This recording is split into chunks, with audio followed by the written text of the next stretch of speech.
వాడుతున్నారు. మరి గానుగ నూనె వర్సెస్ రిఫైన్డ్ ఆయిల్స్ని రెండుటిని తీసుకుంటే ఎందులో ఏముంటుంది వాస్తవాలు మీకు ఇక్కడ చెప్పాలి. మనకి ఏ నూనె తీయాలన్నా విత్తనాల నుంచే తీసుకుంటాం.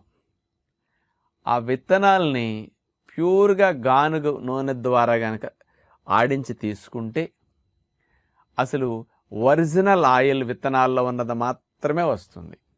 అంటే ఏ విత్తనాలైనా సహజంగా తీసుకుంటే 40% పైబడి కొవ్వు అనేది అందులో ఉంటుందండి. 70% వరకు 75% వరకు కొవ్వు ఉండే విత్తనాలు కూడా ఉన్నాయండి. ఈ విత్తనాలని అట్లా గానుగ ద్వారా ప్రెస్ చేసినప్పుడు అందులో ఉండే కొవ్వు మాత్రం ఫిల్టర్ అయి బయటకు వస్తుంది.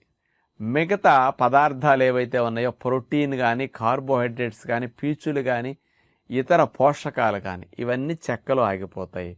ఒక ఫ్యాట్ మాత్రం